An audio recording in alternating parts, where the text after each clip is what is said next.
আপনি বলতে পারেন যে এটা একটা landmark contribution from the arm forces of Bangladesh for a national election. তো আমি আসলে মানে ভূমিকাটা কেমন, আপনি আমাকে একটু বুঝিয়ে বলেন, কোথায় আপনি কিভাবে ভূমিকা, কি দেখছেন, দেখেন, কি দেখে আপনি মনে করেন? আমি ব্যক্তিগতভাবে মনে করি বাংলাদেশের সেনাবাহিনীর যথাযথ এবং কঠোর ভূমিকা ছাড়া জাতীয় নির্বাচন যথাযথভাবে সম্পন্ন করা সম্ভবপর নয়। এটা আমার সাংবাদিকতা জীবনের অভিজ্ঞতা এবং আমার অ্যাজ এ নিউজ ন্যারেটর অথবা বাংলাদেশের নাগরিক হিসেবে আমার আমার ধারণা বলতে পারেন আর কি। আমার কাছে মনে হয় সেনাবাহিনী সেই ক্ষেত্রে এই নির্বাচনের ক্ষেত্রেও অত্যন্ত পেশাদার ভূমিকা পালন করেছে, এবং যে কারণে আমরা আসলে একেবারেই রক্তপাতহীন একটা খুব ভালো নির্বাচন, যদিও আওয়ামী লীগ না থাকার কারণে হয়তো নানাভাবে বিভিন্ন জায়গায় এনে প্রশ্ন উঠতে পারে, তারপরেও বলবো যে একটা ভালো নির্বাচন আসলে আমরা পেয়েছি। তো এটা আসলে আমার এক্স্যাক্টলি হয়তো ধরে ধরে বলার আমার হয়তো সামর্থ্য বা সুযোগ নেই, কিন্তু এটা আমার জেনারেল অ্যানালাইসিস বা বিশ্লেষণ থেকে আমি এটা বলতে পারি।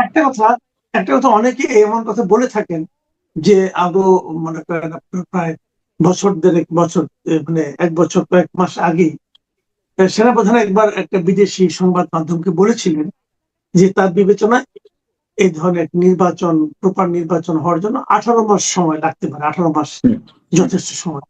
এবং আমরা দেখলাম যে কাকতালীয় ভাবে ঠিক 18 মাসের মাথায় নির্বাচনটা অনুষ্ঠিত হলো।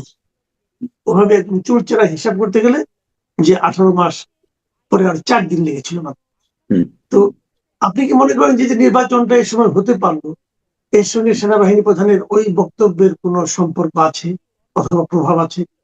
না না, অবশ্যই অবশ্যই সম্পর্ক আছে। দেখেন, সামনে থেকে অন্তর্বর্তী সরকার এই নির্বাচন করেছে, কিন্তু আমি ব্যক্তিগতভাবে মনে করি এই নির্বাচনের আপনি যদি ওই যে একটা শব্দ ব্যবহার করি মাস্টার মাইন্ড, হ্যাঁ, আমি মাস্টার মাইন্ড বলেন বা মূল অনুঘটক আমরা যদি বাংলায় বলি আর কি, হ্যাঁ, সেটা হচ্ছে বাংলাদেশ সেনাবাহিনী।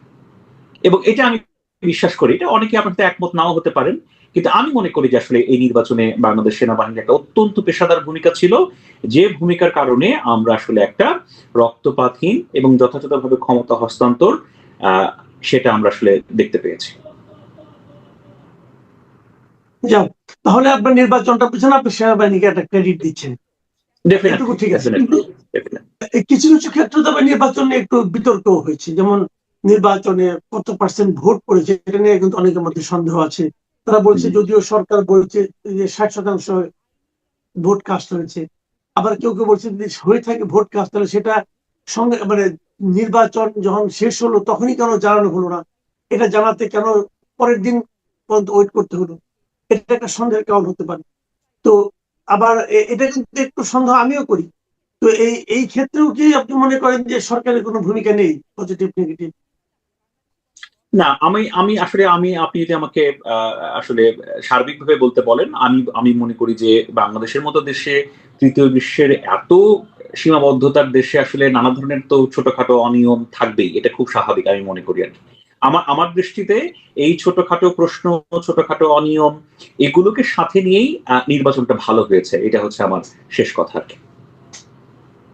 এই নির্বাচন তো একই সঙ্গে দুটো নির্বাচন হবে, একটা হলো জাতীয় নির্বাচন আর একটা হলো গণভোট। গণভোট নিয়ে আপনার মূল্যায়ন? আচ্ছা, গণভোট নিয়ে আমার আমার আমার একটা সহজ কথা আমি আপনাকে বলি। আমার কাছে মনে হয়েছে তো সবশেষ অন্তর্বর্তী সরকারটা ছিল বাংলাদেশে আসলে এনজিও তান্ত্রিক সরকার, এবং এই সরকারটা পুরোপুরি পরিচালিত হয়েছে এনজিও এলিটসদের দ্বারা, যাদের বেশিরভাগই ছিল হচ্ছে আপনার অন্যান্য দেশের নাগরিক, বাংলাদেশ এবং অন্যান্য দেশের নাগরিক। হ্যাঁ, দেখেন, আমি কিন্তু ব্যক্তিগতভাবে জানতে চাই, অফিসিয়ালি জানতে চাই যে গত অন্তর্বর্তী সরকারের যারা অংশ ছিলেন, বড় বড় পদে ছিলেন, তারা বাংলাদেশের পাশাপাশি আর কোন কোন দেশের নাগরিক নাগরিক ছিলেন, সেটা আমি ব্যক্তিগতভাবে জানতে চাই। অনেকে এখন নানা ধরনের তথ্য দিচ্ছে, এই করছে সেই করছে, কেউ যদি এই কাজটা করে, কোনো গণমাধ্যমও যদি করে, আমি সাধুবাদ জানাবো। Number one.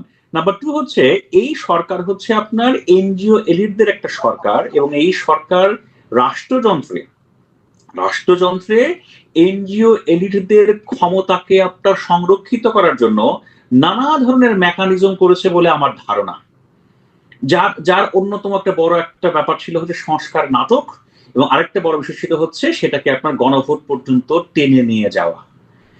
এটাকে আমি এলিট এনজিও জীবীদের একটা ষড়যন্ত্র বলে মনে করি। তারা বাংলাদেশের রাষ্ট্রযন্ত্রে ক্ষমতা কাঠামোর অংশ হয়ে থাকতে চায়, ক্ষমতা কাঠামো তাদের হিস্সা চায়, যে জন্য তারা অনেক কিছু তারা চাপিয়ে দিয়েছে, অনেক কিছু তারা নীতি বহির্ভূত ভাবে করেছে, অনেক কিছু তারা আইন সিদ্ধ নয়, সংবিধান সিদ্ধ নয়, সেগুলোকে তারা সামনে নিয়ে এসেছে এবং সবকিছু মিলিয়ে একটা গোজামিল পাকিয়ে ফেলেছে। বিএনপি বর্তমান যে সরকার, জনাব তারেক রহমানের নেতৃত্বে সরকার শপথ নিয়েছে, এই সরকার যে প্রথমে এসেই আপনার মানে শপথ নেওয়ার ক্ষেত্রে যে আপনার সংবিধান পরিষদের সদস্য হিসেবে শপথ নেয়নি এবং এনজিও এলিটদের তৈরি করার সংস্কার নিয়ে নানা কিছু নিয়ে যে আপনার অনেক কিছুকে অলরেডি প্রত্যাখ্যান করে ফেলেছে, আমি এই সরকারকে সাধুবাদ জানাই, আমি এই সরকারকে ধন্যবাদ জানাই যে এটা করাটা খুব প্রয়োজন ছিল। হ্যাঁ, বাংলাদেশের রাষ্ট্রযন্ত্রে রাজনীতিবিদদের ব্যর্থতা আছে, বাংলাদেশের রাষ্ট্রযন্ত্রে রাজনীতিবিদদের ক্ষমতা কুক্ষিগত রাখার অনেক ধরনের আপনার বাজে ইতিহাস আছে, কিন্তু এনজিও এলিটদের, যারা অনির্বাচিত, যারা বিদেশি নাগরিক এবং যারা আপনার নানা ক্ষেত্রে কোনো দায়বদ্ধতা মানতে রাজি নয়, তাদের প্রেসক্রিপশন আমি ব্যক্তিগতভাবে মানতে রাজি নই। এটা অন্য কেউ মানতে পারে, অন্য কেউ গ্রহণ করতে পারে, কিন্তু আমি বাংলাদেশের একটা সাধারণ নাগরিক হিসেবে তাদের এই প্রেসক্রিপশনের মধ্যে সন্দেহ দেখি, তাদের এই প্রেসক্রিপশনের মধ্যে আপনার আমি সংশয় দেখি এবং তৎপরতা দেখি, যে কারণে এটাকে আমি গ্রহণ করতে রাজি নই। এবং বিএনপি যেটা গ্রহণ করেনি, আমি ব্যক্তিগতভাবে বিএনপিকে সাধুবাদ জানাই। জি, তো বিএনপি যে সরকার কালকে গঠিত হলো, মানে ক্যাবিনেট হলো আর কি, যে মন্ত্রী পরিষদ হলো, বেশ প্রথমে শুনেছিলাম যে ছোট হবে, পরে দেখলাম যে বেশ বড় হলো, এবং এই বড় মন্ত্রী পরিষদে অভিজ্ঞ অনভিজ্ঞের সমাহার আছে, বাট অনভিজ্ঞই বেশি। মানে এর আগে কখনো মন্ত্রিত্বে ছিলেন এমন লোকের সংখ্যা খুবই কম। তো তারপরেও মানে যে মন্ত্রিসভা হলো আপনি দেখেছেন, এটা নিয়ে আপনার মূল্যায়ন কি, আপনি কতটুকু আশাবাদী? না, প্রথমত হচ্ছে আমি ব্যক্তিগতভাবে এই মন্ত্রিসভার সকল সদস্যকে এবং জনাব তারেক রহমানকে, তিনি বাংলাদেশের প্রাইম মিনিস্টার নির্বাচিত হয়েছে, আমি ধন্যবাদ জানাই, তাদেরকে আমি অভিনন্দন জানাই, নাম্বার 1। নাম্বার 2 হচ্ছে এই মন্ত্রিসভার দু একটা নিয়োগ নিয়ে আমি খুব আশাহত হয়েছে, যার মধ্যে অন্যতম হচ্ছে আপনার পররাষ্ট্রমন্ত্রীর নিয়োগ। হ্যাঁ, যে ভদ্রলোক আপনার অন্তর্বর্তী সরকারের সদস্য ছিলেন, সেই ভদ্রলোক কিভাবে এই সরকারের মন্ত্রিসভায় আসে, কোন যুক্তিতে আসে? আরো বড় কথা হচ্ছে যে আপনার এই ভদ্রলোক, যিনি আপনার পররাষ্ট্রমন্ত্রী হিসেবে আপনার শপথ নিলেন, দায়িত্ব পেলেন, এই ভদ্রলোককে তো বিএনপি রিজেক্ট করেছে। এই ভদ্রলোককে বিএনপি বলেছে বিদেশি নাগরিক, এই ভদ্রলোককে বিএনপি বলেছে একজন বিদেশি নাগরিক কিভাবে আপনার সদস্য মন্ত্রিসভার সদস্য হয়, আবার এই ভদ্রলোকের পদত্যাগ বিএনপি চেয়েছে। দেখেন, রাজনৈতিক বাস্তবতায় হয়তো বা রাজনৈতিক ওই যে পেছনের খেলায় হয়তো অনেক কিছু করা হয়, অনেক কিছু করে, কিন্তু সেগুলো করে কিন্তু জনগণকে বোকা বানানো যায় না। আমি আপনাকে ছোট একটা উদাহরণ দিই। দেখেন, মানুষের বিশ্বাস উঠে গেলে কিন্তু তার একটা চড়া মূল্য দিতে হয়। আমার কাছে মনে হয়েছে এই নিয়োগের মাধ্যমে বিএনপি মানুষের বিশ্বাসের বরখেলাপ করেছে। যখন বিএনপি বলেছে যে এই ভদ্রলোক আপনার বিদেশি নাগরিক, এই ভদ্রলোককে পদত্যাগ করা উচিত, এই পদত্যাগ চাই, সেই ভদ্রলোককে যখন আপনি মন্ত্রী বানান, তখন হয়তো কেউ বাধা দেওয়ার থাকে না, কিন্তু মানুষের বিশ্বাসে আঘাত লাগে। মানুষজন আওয়ামী লীগকে কেন প্রত্যাখ্যান করেছিলেন জানেন? এর নানাবিধ কারণের মধ্যে একটা কারণ ছিল, আওয়ামী লীগকে মানুষ বিশ্বাস করতো না। আওয়ামী লীগ বলতো দুর্নীতির বিরুদ্ধে 0 টলারেন্স, অথচ শেখ হাসিনার আপনার তার পিয়ন 400 কোটি টাকা মেরে চলে যেত। আওয়ামী লীগ এবং শেখ হাসিনা আপনার কথায় কথায় বলতো ভোট চোর, ভোট চোর, ভোট চোর, কিন্তু 18-তে, 14-তে এবং 24-এ কে ভোট চুরি করেছে রাতের বেলা, দিনের বেলা, সেটা তো আপনি আমি জানতাম। তার মানে কি, শেখ হাসিনা কিন্তু বিশ্বাস করতো না। এখন বিএনপি ধরেন এই ভদ্রলোককে নিয়োগ দেওয়ার ফলে হয়তো কেউ কোনো বাধা দেবে না, আপনি আমি তো বাধা দেওয়ার প্রশ্নই আসে না, কিন্তু আমি ব্যক্তিগতভাবে মনে করি যে এতে মানুষের বিশ্বাসে আঘাত লেগেছে, মানুষের আস্থা ক্ষুণ্ণ হয়েছে। এটা হয়তো কোনো এক সময় হয়তো বিএনপিকে আসলে যাকে বলে এর প্রতিদান বা প্রতিফলন বা কাফফারা দেয়া লাগতে পারে। আর আরেকটা কথা আমি আপনাদেরকে বলি, হ্যাঁ, এটা আমি আপনাদেরকে একটা কোট করে বলি, এটা আমার কোট নয়। আপনি জানেন একজন ভদ্রলোক আছেন জনাব তাসনিম খলিল, তিনি একজন খুব গুণী সাংবাদিক, নেত্র নিউজের। হ্যাঁ, তিনি খুব ভালো অনুসন্ধান করেছেন আওয়ামী লীগের আমলে নানা ক্ষেত্রে আর কি।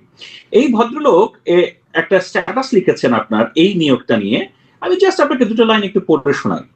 তিনি লিখছেন, অন্তর্বর্তী সরকারের একজন প্রভাবশালী সদস্য নির্বাচিত সরকারের মন্ত্রী হলেন, এটা তো একটা গুরুতর কনফ্লিক্ট অফ ইন্টারেস্ট।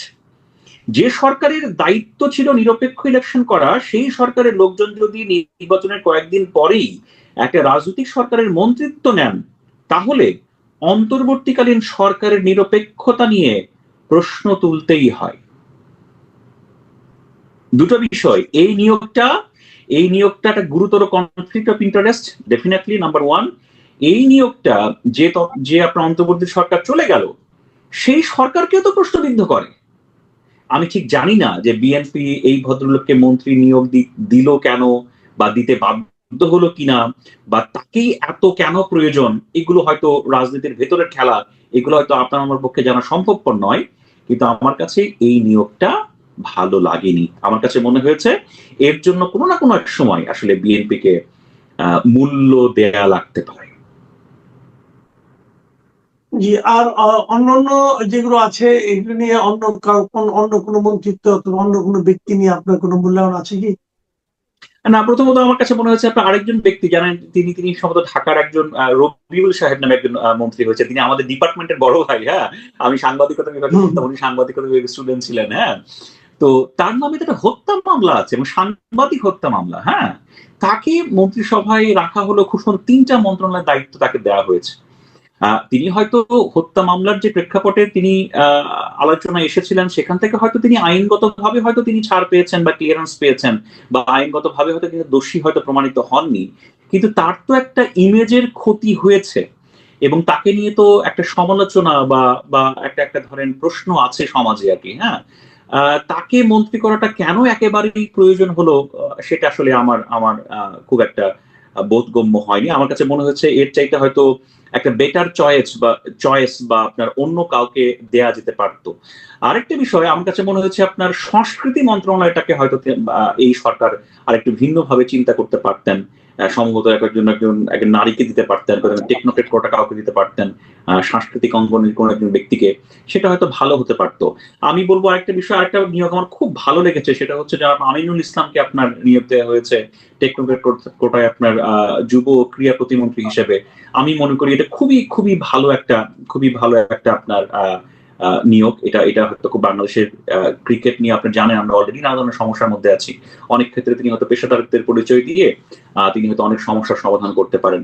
এছাড়া আরো অনেক সিনিয়র মানুষের মির্জা আচ্ছা, ফখরুল ইসলাম আলমগীর সহ আরো দায়িত্বে আছে। আমার কাছে মনে হচ্ছে ভালো ভালো মন্ত্রিসভা। আচ্ছা, আরেকটা কথা জানা দরকার, যেহেতু এটা একটা গণতান্ত্রিক সরকার, মানে আপনার এটা রাজনৈতিক সরকার হচ্ছে, এবং পার্লামেন্টে বিরোধী দলও বেশ স্ট্রং আছে।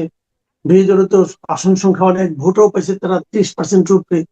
তা আপনার কি মনে হয় আমাদের এই বিরোধী দল তাদের ভূমিকা ঠিকভাবে পালন করবেন বলে আপনি আশা করেন? না, আমি আমি আমি বাংলাদেশের যে গণতান্ত্রিক সংস্কৃতি যা সেখানে হচ্ছে উইনার্স টেক অল। এখানে আসলে যারা বিজয়ী, যারা ক্ষমতাসীন, তারাই আসলে সবকিছু নিয়ে নেয়। এটাই হচ্ছে বাস্তবতা। তারাই ক্ষমতাসীন, তারাই এককভাবে ক্ষমতা প্রয়োগ করে, তারা আসলে অন্য কাউকে কোনো স্পেস দিতে চান না।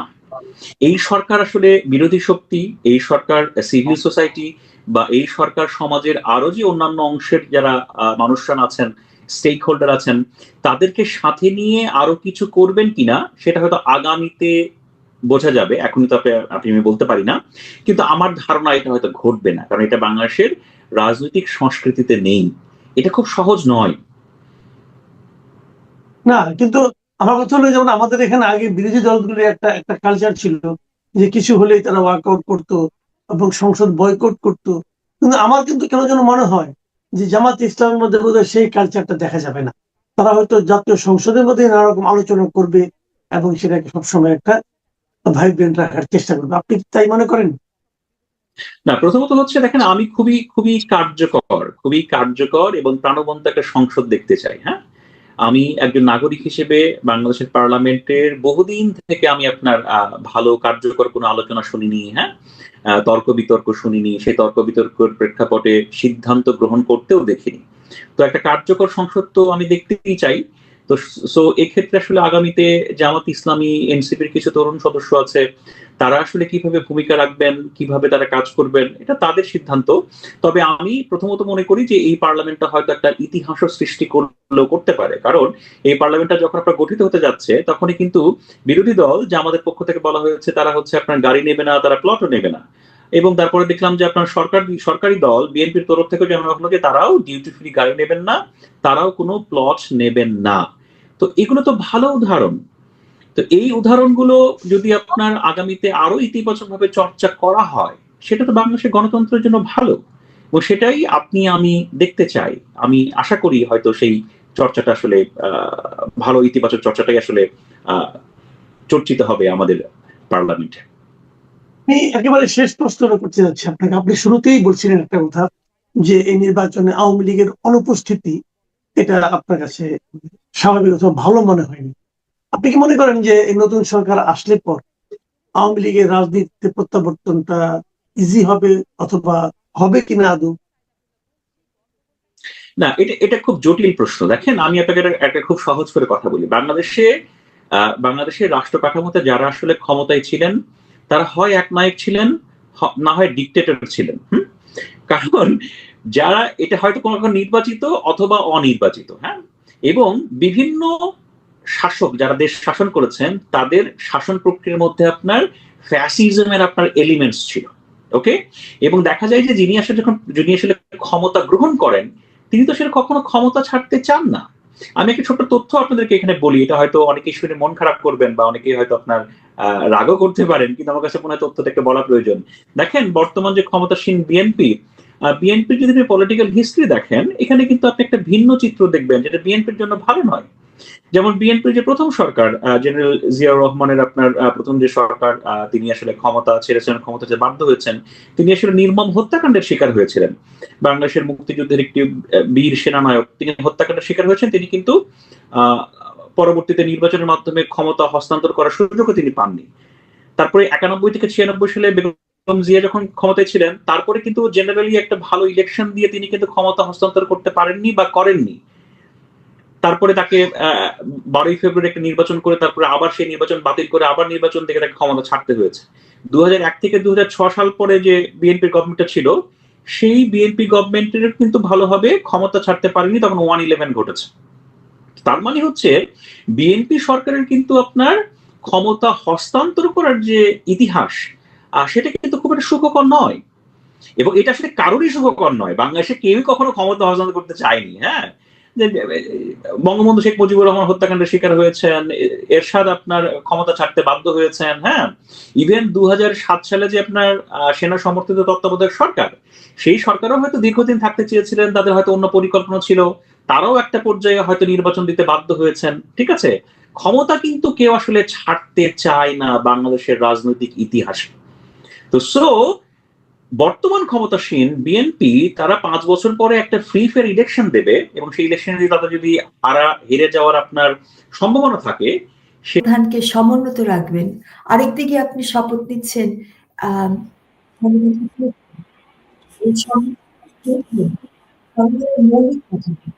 আপনার সাউন্ডটা একটুখানি কি সমস্যা হলো? আমার কি শুনতে পাচ্ছেন? হ্যাঁ, এবার ঠিক আছে। আপনার মাঝখানে কয়েক সেকেন্ড অফ গেছে। জি, আচ্ছা। তো যারা এই শপথটা দ্বিতীয় শপথ নিল, তো সংবিধানকে ফেলে দেবেন এবং সংবিধানের যে মৌলিক কাঠামো সেটাকে তারা পরিবর্তন আনতে চাচ্ছেন, অর্থাৎ গণতন্ত্র শব্দ এখানে থাকবে না, সেকুলারিজম থাকবে না, আমাদের 4 মূল নীতি সেটা থাকবে না। এগুলো হচ্ছে সংবিধানের মৌলিক কাঠামো। ইভেন পার্লামেন্টও সংবিধান অ্যামেন্ডমেন্ট করতে পারে, কিন্তু মৌলিক কাঠামোর উপরে হাত দিতে পারবে না, মৌলিক কাঠামোর উপরে কুড়ুল মারতে পারবে না। এটাকে যদি তারা অ্যামেন্ডমেন্টের নামে এটাকে ডিস্ট্রাকশন বলা হয়। এবং 8ম সংশোধনী জাজমেন্টে এই ডক্ট্রিন অফ বেসিক স্ট্রাকচার, এটা আপনার আমাদের জুরিসপ্রুডেন্সে এটাকে আপনার এক্সপাউন্ড করা হয়েছিল। এটা পার্ট অফ আমাদের jurisprudence, doctrine of basic structure. অর্থাৎ গণতন্ত্র হচ্ছে আমার সংবিধানের মৌলিক কথা, সকল ক্ষমতার মালিক জনগণ, এখান থেকে এটাকে সরিয়ে আনা যাবে না। এবং এই জুলাই সনদের এবং গণভোটের অঙ্গীকার নামা হচ্ছে, তারা বলছে এই জুলাই সনদ হচ্ছে জনগণের অভিপ্রায়ের সর্বোচ্চ আইন। অসম্ভব। এই গণভোট হচ্ছে সর্বোচ্চ আইন, গণভোট কোনো আইন না। যারা এই সমস্ত লিখেছে তাদের এই কাগজের উপরে কালো কালি দিয়ে লিখেছে it's worse than toilet paper. গণভোট কোনো আইন না। আর তার মধ্যে জাল জাল ভোট দিয়ে ভরা। ওটাতে আসছে, এটা তো প্রসিডিউরাল প্রবলেম। হ্যাঁ, কিন্তু আমরা প্রথমে সাবস্ট্যান্সিয়াল বিষয়টা দেখি যে সাবস্ট্যান্সিয়ালি গণভোট কোনো আইন না। রাষ্ট্রের সর্বোচ্চ আইন হচ্ছে সংবিধান, এবং আপনার সংবিধানের ভিত্তি হচ্ছে আপনার আমাদের প্রথম যে সংবিধান ছিল স্বাধীনতার ঘোষণাপত্র, এবং স্বাধীনতার ঘোষণাপত্র তৈরি হয়েছিল যারা নির্বাচিত প্রতিনিধি তারা নিজেদেরকে একটা গণপরিষদে রূপান্তরিত করেছিল। সংবিধান চলমান অবস্থায় নতুন কোনো গণপরিষদের কোনো বিধান হতে পারে না, কারণ সংবিধান তো আছেই। এবং গণপরিষদ যেহেতু বলতে পারছে না, তারা চালাকি করে এটাকে বলেছে যে সংবিধান সংস্কার পরিষদ, এবং সেখানে মুক্তিযুদ্ধের পরিবর্তে তারা এই আপনার গণ অভ্যুত্থান বলছে এই জুলাই সনদ, এটাকে তারা সবকিছুর বেসিস করতে চাচ্ছে, যেটা কোনো মতেই সম্ভব না। এবং এটা কখনোই গণ অভ্যুত্থান ছিল না বা একটা রেভলিউশন ছিল না। এই কারণে, কারণ ডক্টর ইউনূস নিজেই স্বীকার করেছেন যে এটা একটা মেটিকুলাস ডিজাইনের অংশ ছিল, এটা স্বতঃস্ফূর্ত ছিল না। এবং মেটিকুলাস ডিজাইনের মাস্টার মাইন্ড যে মাহফুজ আলম, তাকে তিনি পরিচয় করে দিয়েছিলেন শুধু আমাদের দেশে না, সুদূর আমেরিকায় গিয়ে। এবং মাহফুজ আলম কে, ওনাকে বলা হচ্ছে কথিত যে উনি হিজবুত তাহরির একজন মেম্বার অথবা তার একজন হয়তো নেতা। সো এখন আসেন, যদি তাদের দ্বিতীয় শপথ বাতিল হয়ে যায় তাহলে কনসিকুয়েন্স কি? দ্বিতীয় শপথের কারণে যদি এমপি শপথ বাতিল হয়ে যায়, এটারও তো একটা কনসিকুয়েন্স আছে, এটার একটা ফল আছে। ফলটা কি? তাহলে ওই যে আসনগুলা, ওই আসনগুলো শূন্য, ইট ইজ ফর ভ্যাকেন্ট। তাহলে তো অনেকগুলো আসন শূন্য হয়ে যাচ্ছে আপা। 78 আসন শূন্য হয়ে যাচ্ছে because of their second oath.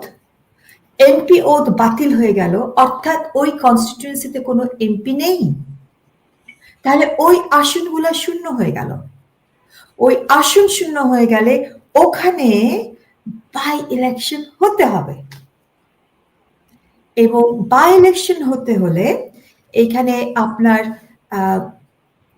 Inclusive election করাটা প্রয়োজন। এবং ইনক্লুসিভ ইলেকশন হলে আওয়ামী লীগকে আমার মনে হয় এই ব্যানটা তুলে নেওয়া, এবং সেখানে আপনার ইনক্লুসিভ ইলেকশনে দৌড়ঝাঁপ দিয়ে সকলে মিলে অংশীদারিত্ব সকল দলের রেখে ইনক্লুসিভ ইলেকশন। এখানে দেখেন দুটো বিষয় একটু আলাদা করা, যদিও 12ই ফেব্রুয়ারিতে একটা হয়েছে জাতীয় নির্বাচন, সাধারণ নির্বাচন, আরেকটা হচ্ছে গণভোট। দুটোকে পৃথকীকরণ করা দরকার। নির্বাচন কিন্তু কোনো অবৈধ কাজ না, হ্যাঁ, এটা সংবিধানের স্বীকৃত। তবে আপনার ইউনূস সরকারের বৈধতা নিয়ে প্রশ্ন আছে, এবং নির্বাচন যেহেতু ইনক্লুসিভ ছিল না, এটাকে অবৈধ বলা যাবে না, এটাকে বলা যায় ফল্টি ইলেকশন। বাংলাদেশে কিন্তু আগেও নির্বাচন হয়েছে যেগুলো ইনক্লুসিভ মোটেও ছিল না। তার অর্থ নির্বাচনে যে অবৈধ, সরকারি অবৈধ, এই কথাটা কিন্তু বলাটা সঠিক না। এই নির্বাচন ছিল ফল্টি, এবং অনেক সময় এটাকে গ্রহণযোগ্য না এরকমও বলেছে, কিন্তু এটা আপনার সংবিধানের বাইরে, বা এখানে আপনার এই নির্বাচনের কোনো স্বীকৃতি নাই সংবিধানে, এটা তো বলা যাবে না। কারণ নির্বাচন হচ্ছে একটা সাংবিধানিক একটা স্বীকৃত একটা প্রক্রিয়া। এই প্রক্রিয়াটা যদি ফল্টি হয় তাহলে আপনার নির্বাচনটাকে ফল্টি বলা যায়। হ্যাঁ, কিন্তু গণভোট কিন্তু অন্য কাতারে। গণভোটের বিধানই সংবিধানে নেই। সংবিধান থেকে গণভোটের বিধান কিন্তু আপনার out of violence two the constitution বলা হয়েছে, রাইট? গণভোট করতে গেলে প্রথমে সংবিধানে এটা ইন্ট্রোডিউস করতে হবে থ্রু ডিউ প্রসেস। আগে যেরকম আপনার মার্শাল ও ফরমান জারি করে গণভোটটা আনা হয়েছিল, সেই প্রক্রিয়াটাকে সব মার্শাল ও সব আদেশই অবৈধ ঘোষণা করা হয়েছিল সুপ্রিম কোর্ট থেকে। সেই কারণে গণভোটেরও যে বিধানটা ছিল সেটাও ওই ফরমান জারির ভেতরে পড়ে গেছে এবং এটাকে অবৈধ বলে দেওয়া হয়েছে। তো সংবিধানে গণভোটের কোনো বিধান নেই। এটাকে ইন্ট্রোডিউস করতে হলে বৈধ প্রক্রিয়াতে 2/3 মেজরিটি দিয়ে পার্লামেন্টে এটাকে নিয়ে আসতে হবে। ওকে, ওইটা আনার পরে তখন গণভোটের প্রশ্ন আমরা যেতে পারি। কিন্তু এই মুহূর্তে যেহেতু গণভোটের বিধানই নাই, তাহলে এইটাকে আমরা বলবো একেবারে সংবিধানের বহির্ভূত। এটা আল্ট্রাভাইরাস টু দ্য কনস্টিটিউশন। এটা হচ্ছে একেবারে অবৈধ, কোনো সাংবিধানিক বা কোনো আইনি প্রক্রিয়াতে বা আইনের চোখে এরকম গণভোট বলে কিছু নাই আমাদের দেশে। তো এখন আসেন, এই গণভোট অধ্যাদেশ যেটা করা হলো, যেটার ভিত্তিতে এই গণভোট একটা তামাশা, এই প্রক্রিয়ার তামাশাটা করা হলো, জাতির আপনার অনেক টাকা পয়সা, ট্যাক্সপেয়ারের টাকা পয়সা খরচ করে। এই অধ্যাদেশ কেবলই সেটা হতে পারে, একটা অনির্বাচিত সরকার অধ্যাদেশ করতে পারে যেটা নির্বাচিত সরকার পার্লামেন্ট থেকে আইন করতে পারে। তো অধ্যাদেশ যেহেতু এরকম কোনো আইন, গণভোটের কোনো আইন কোনো পার্লামেন্টই পাশ করতে পারবে না, তাই এখানে অধ্যাদেশের কোনো ভিত্তি নাই। এবং পার্লামেন্টকে একটা যেটা নির্বাচন, গণভোটে নির্বাচন করতে হলে প্রথমে তো যেটা বললাম যে গণভোটের বিধানটা সংবিধানে অন্তর্ভুক্ত করতে হবে, তারপরে পার্লামেন্ট একটা আইন করতে পারবে গণভোট প্রতিষ্ঠা করা, গণভোটের প্রক্রিয়াটা শুরু করা। তাহলে দুটো ধাপ, প্রথমে সংবিধানে এটাকে অন্তর্ভুক্ত করতে হবে, তারপরে গণভোটের একটা প্রক্রিয়া চালু করতে পারবে। না করে সংবিধান সংস্কার করে গণভোটের বিধান সংবিধানে অন্তর্ভুক্ত না করে পার্লামেন্ট কিন্তু কোনো আইন করতে পারবে না গণভোট প্রতিষ্ঠা করার। ঠিক আছে, এই অধ্যাদেশে ঠিক সেই কাজটাই করা হয়েছে। পার্লামেন্ট যেখানে কোনো আইন করতে পারবে না গণভোটের সংবিধান সংস্কার না করে, প্রথম ধাপ বাদ দিয়ে সরাসরি দ্বিতীয় ধাপে পার্লামেন্টও পারবে না, এখানে দ্বিতীয় ধাপ সরাসরি করেছে ইউনূস সরকার। এবং প্রত্যেকটা অধ্যাদেশ 30 দিনের ভিতরে must be laid before parliament, এবং পার্লামেন্টে সেটা অনুমোদন করতে হবে। এখন আসেন রোকেয়া, 30 দিনের ভিতরে এই যদি পার্লামেন্টে লেড বিফোর পার্লামেন্ট না হয়, এই অধ্যাদেশে আমি বলবো যে এটা একটা মৃত শিশু ভূমিষ্ঠ হয়েছে। এই অধ্যাদেশটা মৃত। এই মৃত ভূমিষ্ঠ শিশুকে যদি পার্লামেন্টের সামনে লে বিফোর দ্য পার্লামেন্ট না করা হয়, বা এটা করার পরেও এটাকে যদি কোনো অনুমোদন পার্লামেন্ট না দেয়, তাহলে এই মৃত শিশু যেটা ভূমিষ্ঠ হয়েছে সেটা কবর হয়ে গেল। একেবারে এই অধ্যাদেশ যখন আপনার কবর হয়ে যাবে, হ্যাঁ, তাহলে এই অধ্যাদেশের ভিত্তিতে যদি কোনো শপথ কেউ নিয়ে থাকে, যারা নিয়েছে তাদের প্রথম শপথ তো বাতিল হয়ে গেল, হ্যাঁ, তাই না? তো তাহলে আসনগুলা খালি হয়ে গেল, কারণ ওই প্রথম শপথ বাতিল হয়ে গেলে ওই আসনে কোনো এমপি নাই। আসনগুলা খালি হয়ে গেলে ওই আসনে বাই ইলেকশন হতে হবে, এবং সেই বাই ইলেকশন আমার মনে হয় যে ইউনূস সরকার যে নির্বাচন করেছে এটাকে ফ্লড ইলেকশন, সেই ইলেকশন কিন্তু পরিচালনা বিএনপি সরকার করেনি। BNP Sarkar is a beneficiary. এই নির্বাচনের আপনার প্রক্রিয়া করেছে ইউনূস সরকার থ্রু দ্য এবং ইলেকশন কমিশনের তত্ত্বাবধানে, রাইট? একদম। এবং ইউনূস সরকার যেহেতু আওয়ামী লীগকে ব্যান করে রেখেছে, এটা আপনার বৃহত্তর যে দল, সেই দল পার্টিসিপেট করতে পারেনি। সো বিএনপি সরকার এই দায়ভার কেন নেবে একটা ফ্লড ইলেকশনের? তারা যদি অলরেডি আমরা দেখেছি অনেক কনস্টিটিউয়েন্সিতে যারা এমপি নির্বাচিত হয়েছেন, তারা আওয়ামী লীগের অফিস কিন্তু খুলে দিচ্ছে অনেক জায়গায় বাংলাদেশে। এবং বিএনপি যদি আপনার যদি বলবো না, যখন আওয়ামী লীগের এই ব্যানটা লিফট করবে, আওয়ামী লীগকে ব্যান করা হয়েছে, তাদের কার্যকর সাময়িকভাবে স্থগিত, যেটা ডক্টর ইউনূস নিজে চ্যাটাম হাউসে বলেছেন, এটা একটা অসত্য মিথ্যা কথা।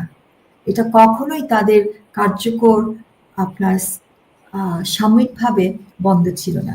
ফ্রম ডে ওয়ান তারা ইনভোক করেছে section 18 of anti terrorist act, এবং এই আইনের আন্ডারে নিষিদ্ধ শব্দটা আছে। সো এই এক্সিকিউটিভ অর্ডার দিয়ে এই দলটাকে ডক্টর ইউনূস প্রথম দিন থেকেই ব্যান করেছে, কিন্তু প্রতারণা করেছে জনগণের কাছে। তার মেম্বার যারা ছিল ক্যাবিনেট, তারা সকলে প্রতারণা করে বলছে না না না, আওয়ামী লীগকে তো ব্যান করা হয়নি, সাময়িকভাবে তাদের কার্যক্রম স্থগিত রাখা হয়েছে।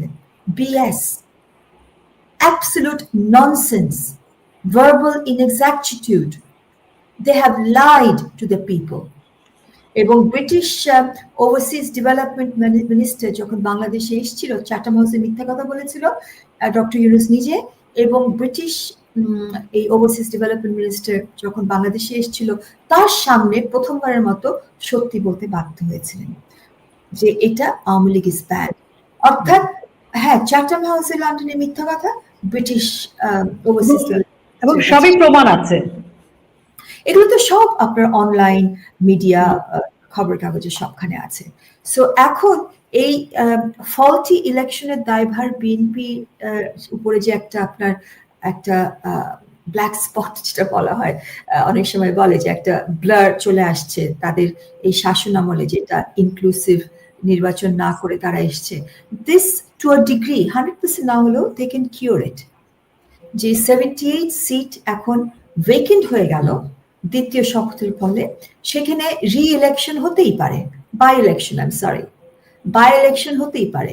এবং এই বাই ইলেকশনে যখন আওয়ামী লীগ পার্টিসিপেট করবে, বিএনপির ক্ষমতার ভিতরে যতটুকু আছে তারা অতটুক কারেক্ট করতে পারছে, যাতে এই ফলটি যে নির্বাচন ইউনূস সরকার আপনার আওয়ামী লীগকে এই প্রক্রিয়ার বাইরে রেখে যে আপনার ইলেকশনের প্রক্রিয়াটাকেই ফলটি করা হয়েছে, টু আ ডিগ্রি 100% এটা কিওর না করতে পারলেও এখানে কিছুটা কিওর করার সম্ভাবনা বিএনপি থাকবে।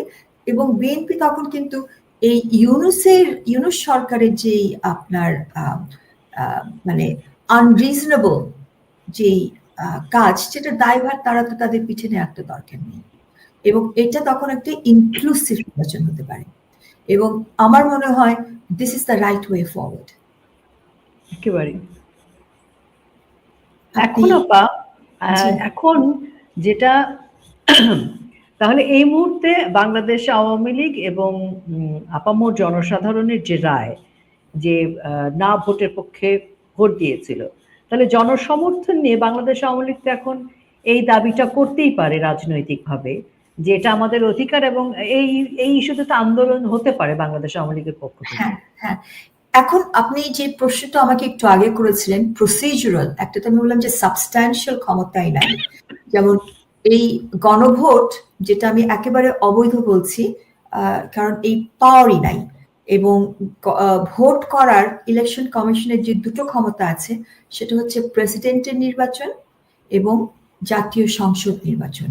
গণভোট নির্বাচন করার কোনো ক্ষমতা সংবিধানে বর্তমানে ইলেকশন কমিশনের নাই।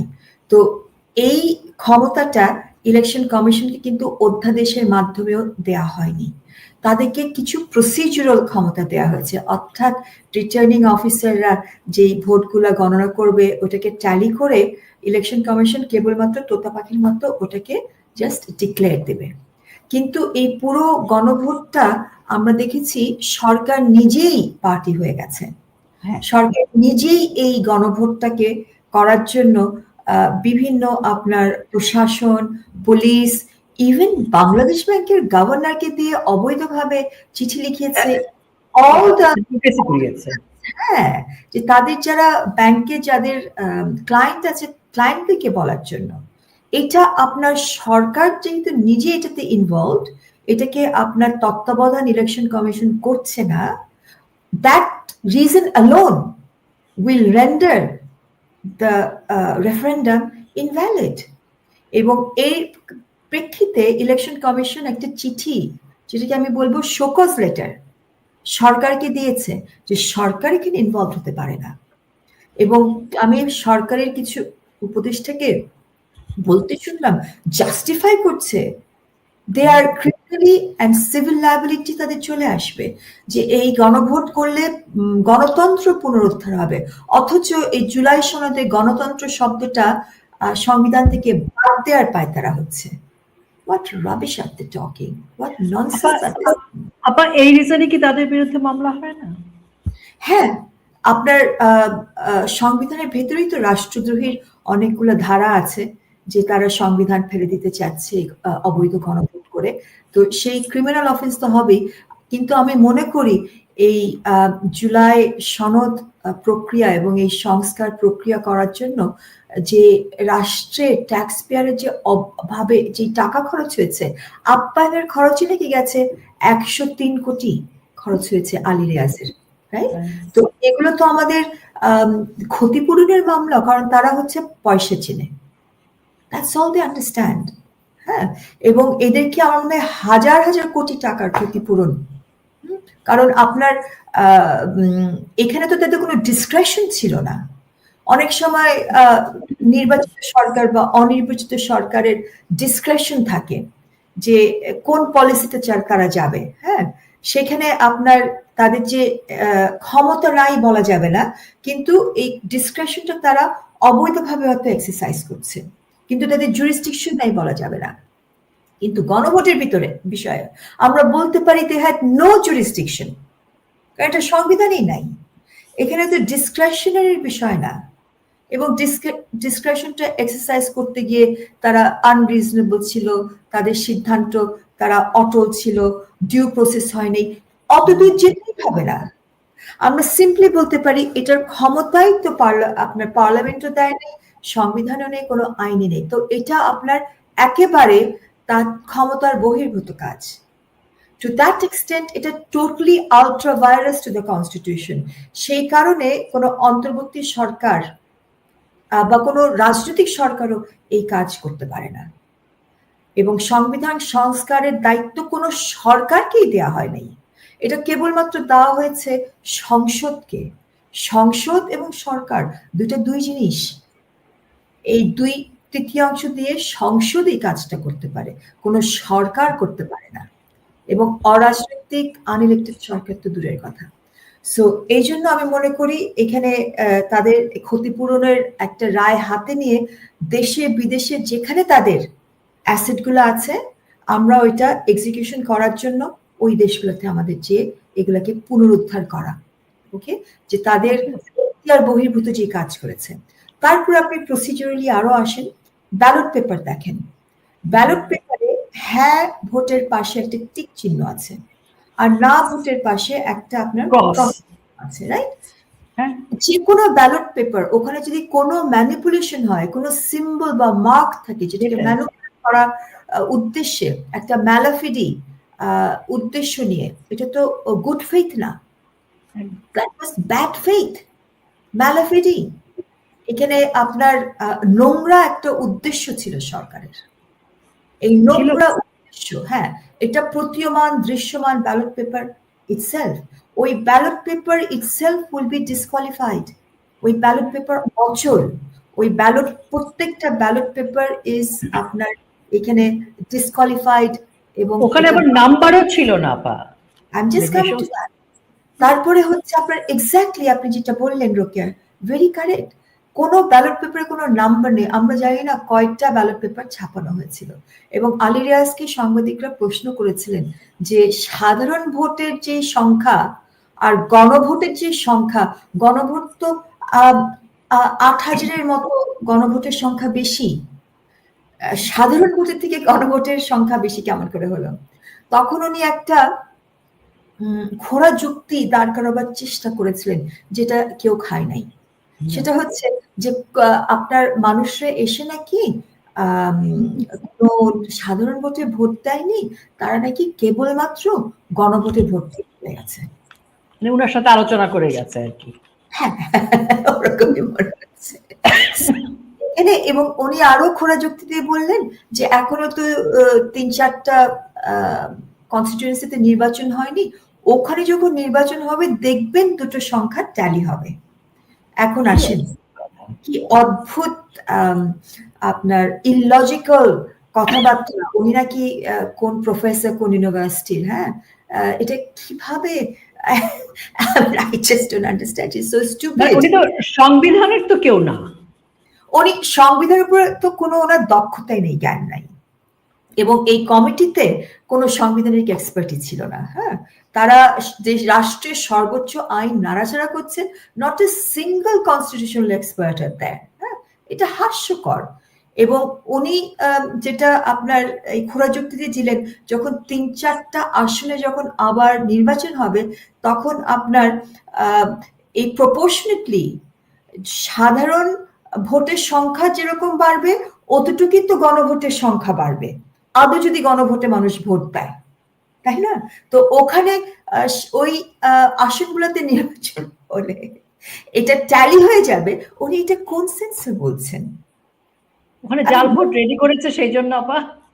হ্যাঁ, এবং এটার যে কোনো নাম্বার নাই, কোন সেন্টারে কয়টা ব্যালট পেপার পাঠানো হয়েছে, এটা তো আপনার ইলেকশন কমিশন কিন্তু সেই ম্যান্ডেটই দেওয়া হয় নাই এগুলো তত্ত্বাবধান করার, যে কারণে সরকার নিজে নাক গলিয়েছে, নিজে নাক গলিয়ে এটার ভিতরে সরকার ঢুকে গেছে, রাইট?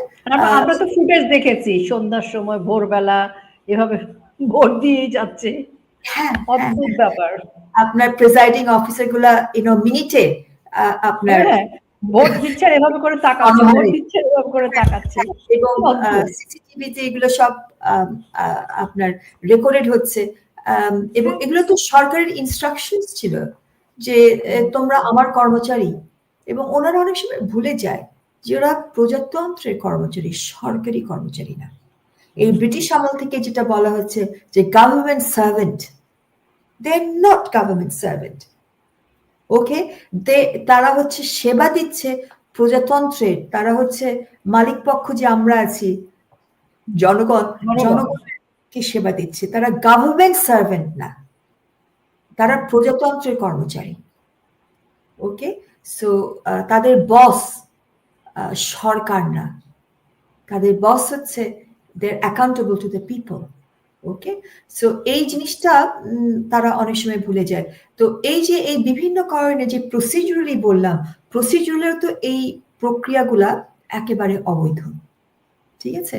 সো আমি যেটা বললাম যে সংসদের তাহলে একটা দায়িত্ব আছে, এই 3 মাসের আপনার 30 দিনের ভিতরে যখন এই অধ্যাদেশটা পার্লামেন্টে একটা, যেটা মৃত শিশু বলছি আমি, ভূমিষ্ঠ হয়েছে এই অধ্যাদেশটা, কারণ এটা কোনো লাইফ নাই, it has no life, because এটা আপনার সংবিধান বহির্ভূত, রাইট? এটার কোনো হ্যাঁ, এই অধ্যাদেশে আপনার ইলেকশন কমিশনকে কোনো আপনার সাবস্ট্যান্টিভ ম্যান্ডেট দেওয়া হয়নি। এখানে ওই জায়গাটা ইউনুস চুপ ছিল এবং সেই কাজটা ইউনুসই করেছে, তাকে খালি প্রসিডিউরাল কিছু ক্ষমতা দেওয়া হয়েছে, এটাকে কিভাবে তারা তোতা পাখির মতো এটাকে খালি ডিক্লেয়ার করবে। সো এটা যখন 30 দিনের ভিতরে, if it's not late before parliament, but পার্লামেন্টে ডিবেট করে এটাকে যদি তারা অনুমোদন না দেয়, যেটা সম্ভাবনাই আমি দেখি, কারণ একটা আপনার স্টিল বন্ড অবৈধ অধ্যাদেশকে কেন তারা অনুমোদন দেবে? তখন এটা একটা কবর হয়ে যাবে, অনেক গভীর কবর হয়ে যাবে। তখন আপনার তারপরে কিন্তু পার্লামেন্টের দায়িত্ব আসবে যে 78 আসনগুলা টু ডিক্লেয়ার এখানে এটা খালি, কারণ দ্বিতীয় শপথ তারা যখনই নিল 11 দল, তখন প্রথম সনদটা তো নাকচ হয়ে গেল, তখন তো তারা করতে পারছেন না, কারণ একদিকে আপনি যখন এমপি শপথ নিচ্ছেন, যে শপথগুলা আপনার সংবিধানের 4th শিডিউলে বলা আছে, শপথের শব্দগুলো কি হবে, এই এগুলো লিপিবদ্ধ।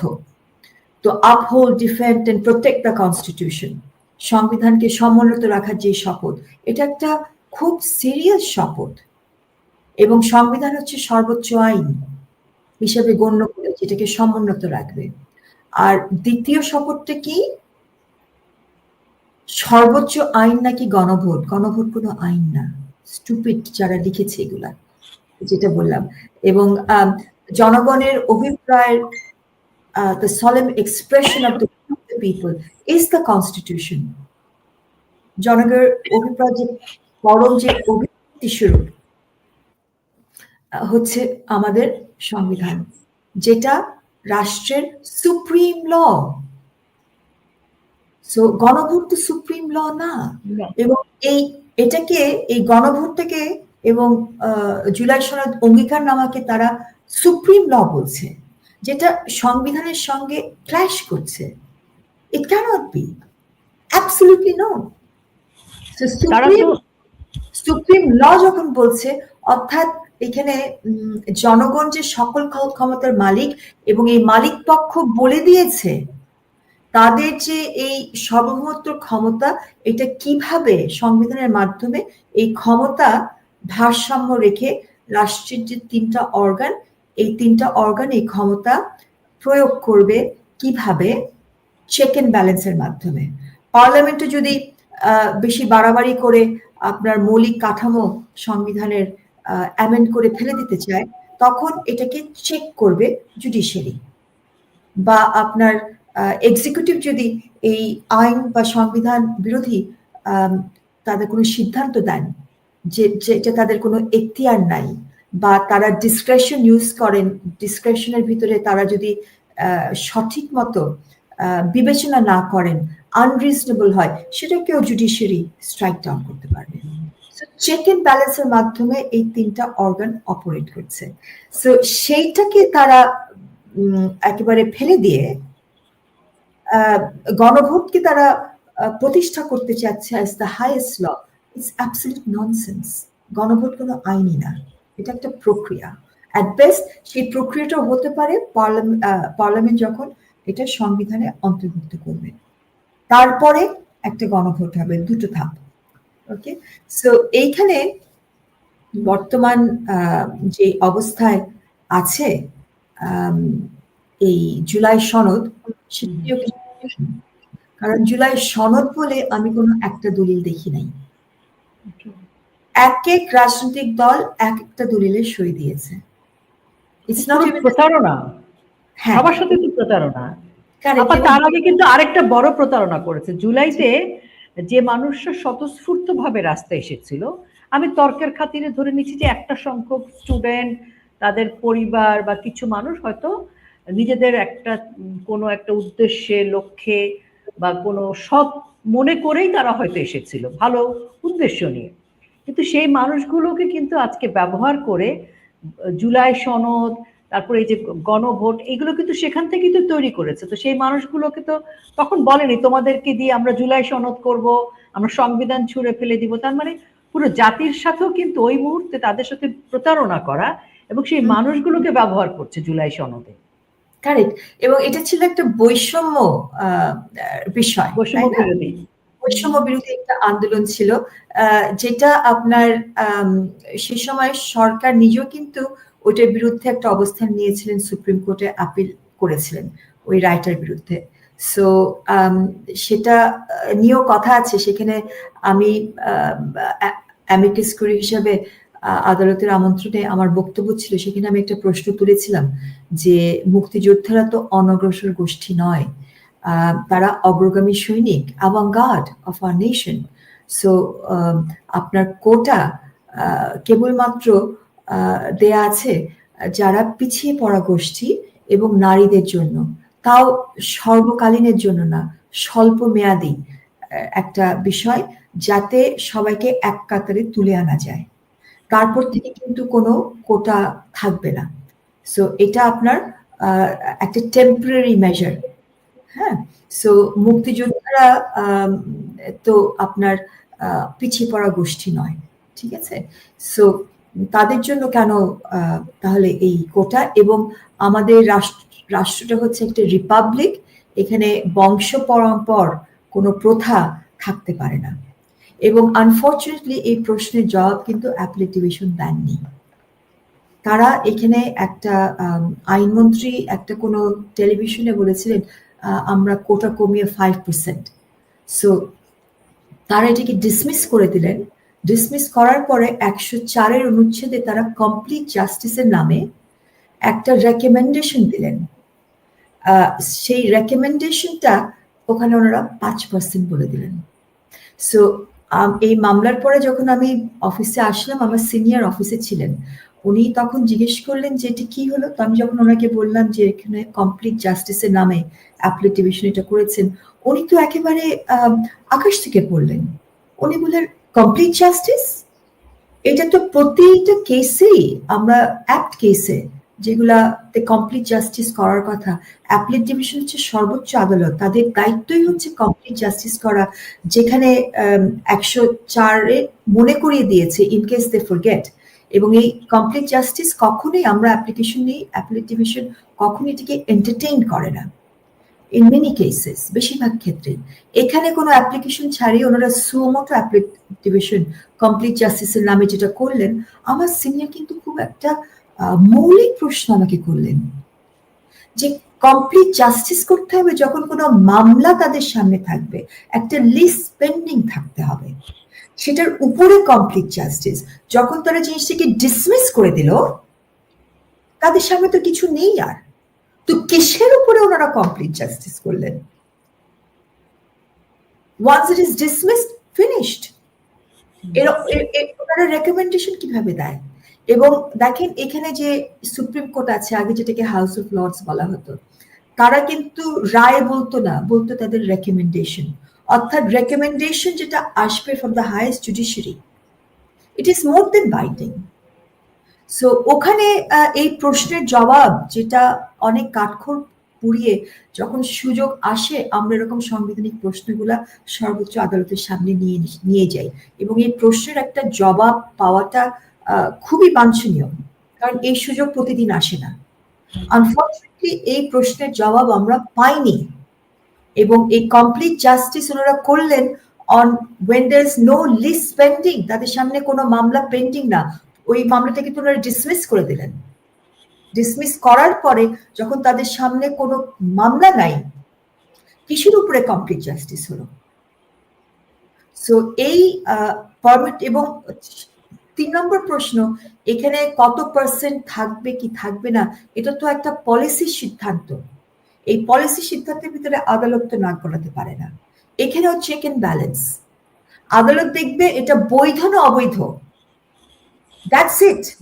কতটুক দিবে কতটুক দিবে না, this is the policy decision. এবং হাইকোর্টের রায়টাকে ওনারা নাকচ করলেন এটা বলেই যে হাইকোর্টের রায় একটা পলিসি সিদ্ধান্তে কোটা থাকবে কি থাকবে না এখানে নাক গুলিয়েছেন। সো একই কাজ কি অ্যাপেলেট ডিভিশন করলেন না by interfering in the policy matter? ওনাদের উচিত ছিল এটা কোটা মুক্তিযোদ্ধাদেরকে বা তাদের নাতিপুতিদেরকে দেওয়া সম্ভব কি সম্ভব না। প্রথম প্রশ্ন হচ্ছে মুক্তিযোদ্ধারা অনগ্রসর গোষ্ঠী কিনা, এবং আমাদের Republican character of the nation, সেখানে বংশ পরম্পর কোনো কিছু করা যায় কিনা।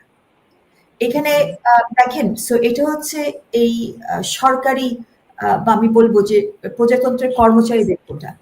তবে মুক্তিযোদ্ধা কল্যাণ ট্রাস্ট বলে কিন্তু একটা ট্রাস্ট আছে, হ্যাঁ, সেখানে যেমন আপনার সেনা কল্যাণ ট্রাস্ট আছে। সেনা কল্যাণ ট্রাস্ট কিন্তু আজকে রাষ্ট্রের সবচেয়ে বড় ব্যবসায়ী সংস্থা, ভেরি ভেরি প্রফিটেবল।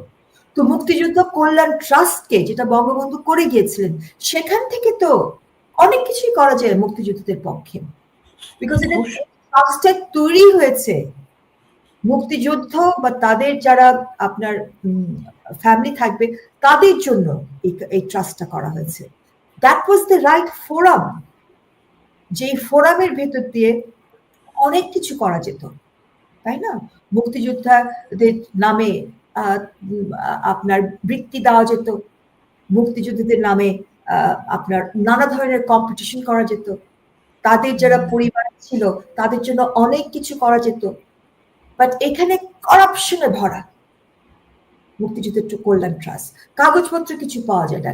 এবং আপনার যে কোকোকোলার বটলিং প্লান্ট, সেটা কিন্তু মুক্তিযুদ্ধ কল্যাণ ট্রাস্ট করছে, এবং সেটা হয়েছিল আপনার বঙ্গবন্ধুর আমলে, সেই আমলে।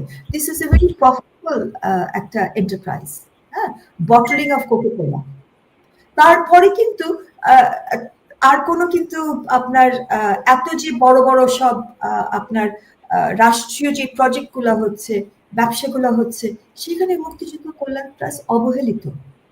আরো অবহেলিত আপনার মুক্তিযোদ্ধা মন্ত্রণালয়ে কিছুদিন পর পরে মুক্তিযোদ্ধাদের নতুন নতুন সংজ্ঞা দেয়, যে মুক্তিযোদ্ধারা কি আপনার লাল খাতায় নাম আছে, না সবুজ খাতায় নাম আছে, না হলুদ খাতায় নাম আছে, তারা ভারতের ট্রেনিং প্রাপ্ত কি প্রাপ্ত না।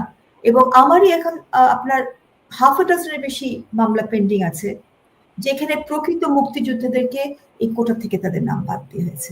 একজন বুড়ি মা আছে, তিনি তার স্বামী প্রথম রাতেই, দ্বিতীয় রাতে, হ্যাঁ, শহীদ হয়েছিলেন। এই যে বঙ্গবন্ধু বলেছিলেন ঘরে ঘরে দুর্গ করে তুলো, যার যা কিছু আছে সেটা দিয়ে শত্রুর মোকাবেলা করতে হবে, উনি সেদিনই উনি মোকাবেলা করেছিলেন। এবং all they want is a recognition যে উনি স্ত্রী, উনি মুক্তিযুদ্ধের একজন স্ত্রী। ওনার সন্তানরাও চাচ্ছে যে আমার বাবা একজন মুক্তিযুদ্ধে ছিল। That's all they want. কিন্তু তাদের সংজ্ঞা অনুযায়ী উনি তো ভারতে গিয়ে ট্রেনিং নেন নাই, সেজন্য উনি মুক্তিযুদ্ধ না। আর সেই সময় কাগজ তো তার কাছে থাকবার কথা না। না, এবং উনি তো ভারতে তো ট্রেনিং হয়েছে অনেক পরে, মুজিবনগর সরকার গঠনের পরে, তাই না? উনি তো এই রেজিস্ট্যান্স যেটা হয়েছে আপনার 26শে মার্চ রাতের থেকে আপনার এপ্রিল পর্যন্ত, এপ্রিল মে পর্যন্ত, তারপরে তো ট্রেনিং এর বিষয় শুরু হয়েছে। তখন কি মুক্তিযুদ্ধরা ছিল না? ছিল তো বাংলাদেশে। সো এই যে আপনার মুক্তিযুদ্ধ মন্ত্রণালয়ের এত কাজ, সেই সব কাজ বাদ দিয়ে খালি আপনার নতুন তালিকা, এবং আমরা যেটা শুনছি সঠিক মুক্তিযুদ্ধদেরকে বাদ দিয়ে ভুয়া মুক্তিযুদ্ধদেরকে এবং আপনার যারা রাজাকার ছিল, জামাতি ছিল, তাদেরকে ওই লিস্টে ঢুকানো হয়েছে। সো এই সমস্ত কাজ করে, এই কোটা সিস্টেম করে, that is not the right forum. আপনি মুক্তিযুদ্ধ কল্যাণ ট্রাস্ট, একটা ট্রাস্টই আছে, সেই ট্রাস্টের থেকেই কাজটা করা। কিন্তু রাষ্ট্রীয় যেই আপনার কোটা, চাকরির কোটা, সেখানে তো আপনার এখানে মুক্তিযোদ্ধারা পিছিয়ে পড়া গোষ্ঠী না, তাদের জন্য যে ট্রাস্টটা করা হয়েছে, that was the right forum, যেখান থেকে অনেক কিছুই করা সম্ভব। কিন্তু সেই ক্রিয়েটিভিটি নাই, সেই চিন্তাও নাই। এবং এখানে ভুয়া মুক্তিযোদ্ধা আনা হয়েছে, মুক্তিযোদ্ধাদের সংজ্ঞা এখনো পর্যন্ত ঠিক হয়নি। তো আমাদের প্রত্যাশা যে বর্তমান সরকারে যে মুক্তিযুদ্ধ মন্ত্রণালয়ে যিনি দায়িত্ব পেয়েছেন, উনি এই কাজগুলা করবেন, সঠিকভাবে করবেন। এবং ওনাকে নিশ্চয়ই জাতি এবং আমরা যতটুকু পারি, আমাদের যদি কোনো হেল্প লাগে, আমরা নিশ্চয়ই, আমাদেরকে হাত বাড়ালেই আমরা পাশেই আছি। Definitely we will help on this issues. So আপা ধন্যবাদ। কিন্তু একটি কথা খুব বলছে সবাই, এই কথার প্রেক্ষিতে একটু না বলেও পারছি না আমি, সেটি হচ্ছে যে মুক্তিযুদ্ধে যত স্থাপনা, ধানমন্ডি 32 ভাঙার পেছনে যে লোকটি ইন্ধন ছিল বা সহযোগিতা ছিল, তিনি এখন মুক্তিযোদ্ধা মন্ত্রী হয়েছেন, এরকম কথাও লোকজন বলছে, শুনছি আমরা, সেরকম প্রমাণও নাকি আছে। উনি ওনার কর্মে, যেহেতু উনি একটা এখন দায়িত্ব পেয়েছেন, উনি ওনার কর্মে প্রমাণ করুক যে সেই যে কথাগুলা মানুষ বলছে এগুলো অসত্য। সো এখন তো ওনার সুযোগ আছে, যথেষ্ট সুযোগ আছে। যদি উনি মনে করেন উনি এটার সাথে ছিলেন না, তাহলে উনি প্রমাণ করুক এটার সাথে উনি ছিলেন না। এবং শুধু তাই না, আমি আরো বলবো যে যিনি সব মন্ত্রীরাই যারা পদগুলো পেয়েছে, এগুলো কিন্তু গাবের আঠা না যে ওই পদে ওনারা 5 বছর থাকবে। ওনাদের পারফরমেন্স যদি ভালো না হয়, reshuffle is a normal procedure for any government. তাদেরকে পদ থেকে তো ফেলে দিতে পারে, সরাতে পারে। সো এবং এটা ডিপেন্ড করবে জনগণ স্যাটিসফাইড কি স্যাটিসফাইড না। তাদের পারফরমেন্সে যদি জনগণ স্যাটিসফাইড না হয়, কথাবার্তা বলা হবে, লেখালেখি করা হবে, তখন কিন্তু তাদের গদি নিয়ে টানাটানি হতে পারে। এটা সব দেশেই হয় এবং অনেক সময় তাদেরকে পদত্যাগ দিতে বা তাদেরকে সরিয়ে ফেলতে বাধ্য হয় সরকার। সো পাবলিক ওপিনিয়ন যারা মালিক পক্ষ, তাদের পারফরমেন্স কিন্তু মালিক পক্ষ দেখবে এবং দেখছে। সো বি অ্যাওয়্যার, এর নামই গণতন্ত্র। একেবারেই একদমই শেষ চলে এসেছি আমরা। আমাদের আজকের যে টাইটেল ছিল বিতর্কিত দ্বিতীয় শপথের ফলাফল কি, আপনি তো ব্যাখ্যাই করেছেন। তাহলে আমরা অপেক্ষা করি যে ৭৮টি আসন এবং দ্বিতীয় শপথের যে ফলাফল সেটির কার্যকরী কি পরিস্থিতি দাঁড়ায় এবং আওয়ামী লীগের উপর থেকে ব্যানটা সরিয়ে নেয় কিনা।